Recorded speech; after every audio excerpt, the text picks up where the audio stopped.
Welcome, friends, to this episode of the Thrive Forward podcast. We are kind of bringing both the month of August and the month of September together. And it's a little bit of a weird connection, but stay with me here. I promise you it makes a little bit of sense. And for those who are really living in the space, it makes a heck of a lot of sense. So we just wrapped up the not so back to school themes of taking care of our kids, planning for college, having critical conversations with our teenagers, and formulating that finding of ourselves after our kids move out of the house, or we are starting to experience empty nesting for the first time. You see, that transitions into our conversations that are heavily going to be surrounding caregiving and Alzheimer's. You see, these are my intersections. I might not be sending my kids off to college yet, but I am a mother, and I am caregiving for a father with Alzheimer's. And there's a lot that comes together in that intersectionality of both of those two parts of my life meeting each other. So we're going to talk a little bit about that, but I thought first and foremost, in this sneak peek to what September was, one of our guests from August also has this similar story, and it motivated her in finding this next transition of what life looks like. Oftentimes when we experience life transitions or pauses in our life that don't necessarily feel like pauses. In fact, it probably feels like a tornado is coming through us. But sometimes that's our element of being able to stop and say, what are our priorities right now? What do we want to be able to do? And how do we want to be able to do it? Well, that is what happened for Babs, who joined us earlier in August and talked to us about empty nesting. It came to her when she had many individuals in her life start to battle Alzheimer's and dementia and the journey that comes with that. And she'll share a little bit of a snippet of her story. And it hit home for me because I started that same journey of really trying to find what my purpose was when my dad was diagnosed. I didn't know that that's really what I was subconsciously doing.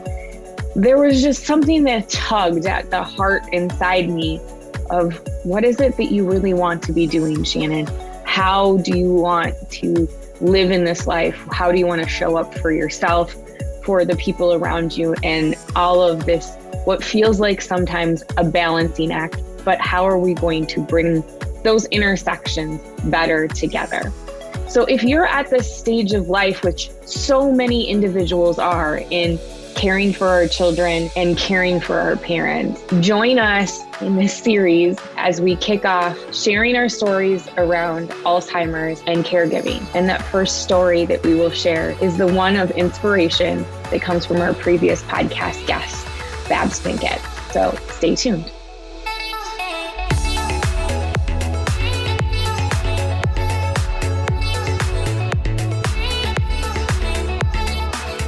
So Babs, you mentioned as a part of our previous recording and podcast, when we were talking about empty nest syndrome, you shared a little bit about this element of the hamster wheel and going, and being in a career and then losing folks that were in your life.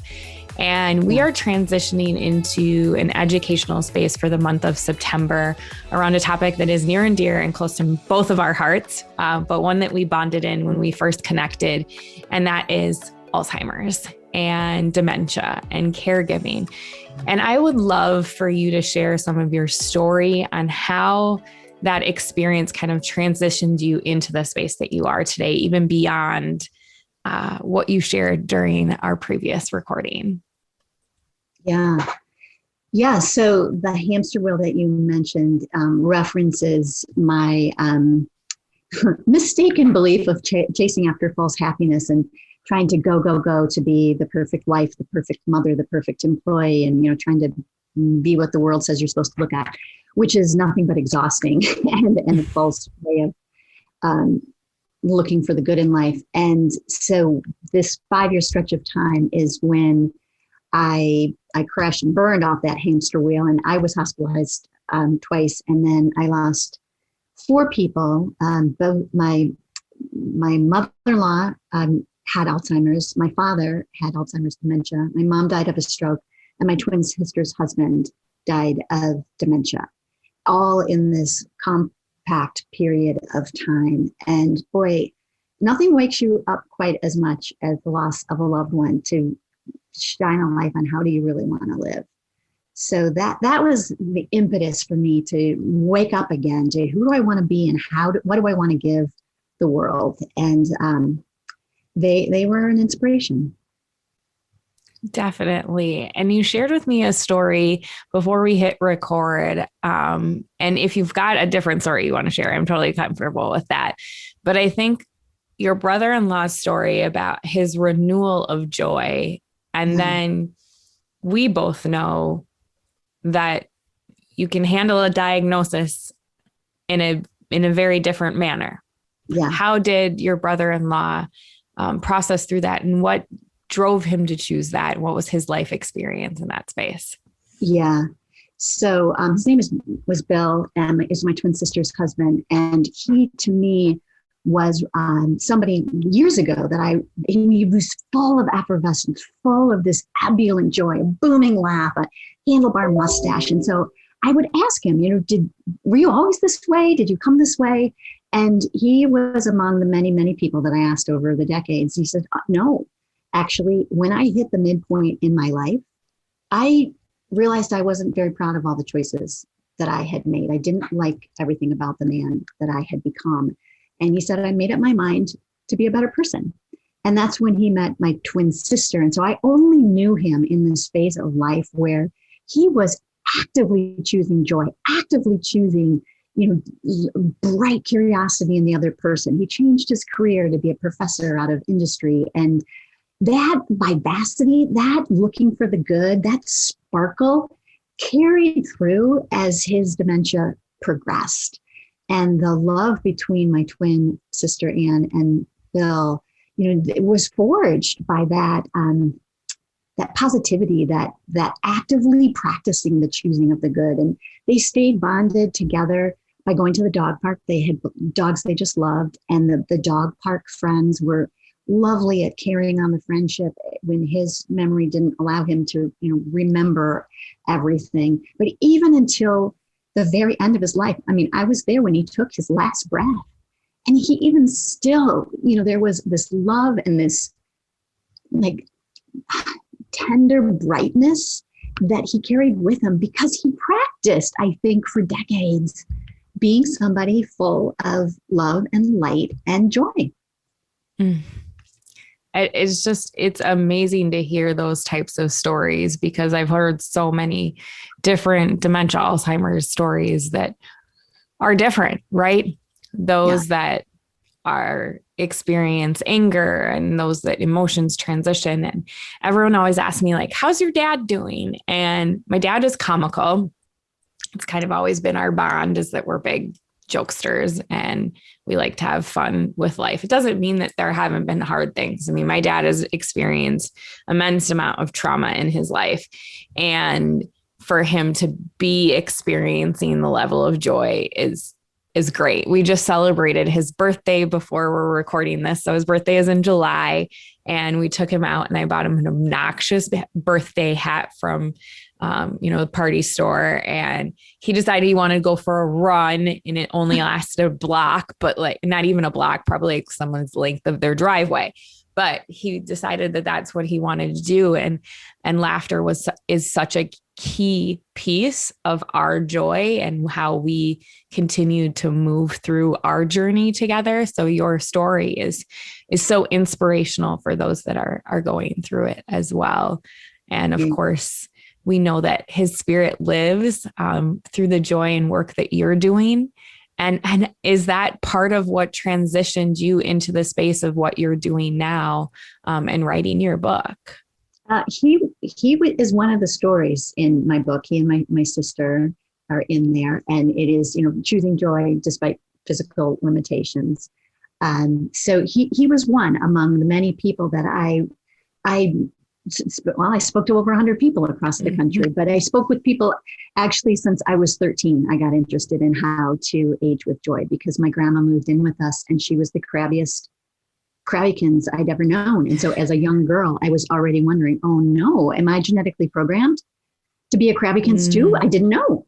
So way back when I was 13, I started talking with people that I saw as living with joy and purpose. Like, how do you do this? What does this look like? And, I do want to be clear. Sometimes brain science, there are people with Alzheimer's and dementia where the part of their brain that's affected does does activate, it being anger or whatever. So I would want to be sure to acknowledge the truth of that because it is a hard thing when you have a formerly joyful person and their brain, it's a brain disease and their brain is affected in that way. So, and the hard part about dementia in Alzheimer's is that it is not the same for everyone and that the symptoms look very different and the experiences are very different. And it is, as you say, like it is a choice every single day. Like I do have those experiences with my dad and my mom has very different experiences with my dad. And it can depend on the relationship and it can depend on a lot of different things that are happening for that person. It can depend on the stage that they're in. So yes, you bring up a very good point in that perspective. Well, thank you for taking the time to share that story with us. And, I so greatly appreciate that vulnerability because I know sometimes it's hard for us to share those stories. But it's so wonderful that it will touch somebody's heart. I know it will. It's so interesting that we can learn from someone in our lives that is struggling, right? And Babs is sharing this great story about how her brother-in-law taught her to experience joy no matter what. I think about my journey with my dad and what he's gone through. From the very beginning of his diagnosis, my dad was set on the aspect of, we're going to find a cure. We're going to fight for the first survivor, like my shirt says from the Alzheimer's Association. And it's amazing to me how those of us around the individual that are providing care for them, the impact that they make to us is almost just as alarming. Now, and full of responsibility, I would say, maybe not even alarming. That reality isn't always the case. So I want to recognize that not every caregiving scenario provides this element of joy and learning experience, but every experience in our life does allow us some element of learning and experience. And for me with my dad, as hard and as painful as it's been, trust me, there have been a lot of tears shed. There's been a lot of stress. My dad is my best friend. And he's the person I would call when I was stressed out. He was the person I would call when I was struggling with something or something was happening in the world that I just wanted to talk about. We had these deep conversations. He's kind of the only person in the world that really understood my brain and how it worked. And I think the hardest part for me is I haven't been able to have those same types of conversations with my dad. And I haven't been able to dig in as much as we used to. Yet, the elements of joy are still ever present with my dad. He's still a big kid. He still likes to make jokes. He likes to run around in the yard with the girls. And staying present in the moments that I do have with him and enjoying his presence of what I have, because I have friends who no longer have their fathers here. And they may have not lost their battle with Alzheimer's, but they've lost their battle fighting with other things. And I've watched some of my dearest, closest, best friends in the entire world lose their fathers. So I am considered very lucky to still have mine here, although it is one of the longest goodbyes I've had in my life. And it has definitely changed me. It has allowed me to see what is truly important in my life. It has allowed me the compassion when I have clients who are down that similar path. It has allowed me to be able to have those tough conversations around, what if something like this happened to you? How can we plan in advance for that? I find that as the biggest responsibility in my job.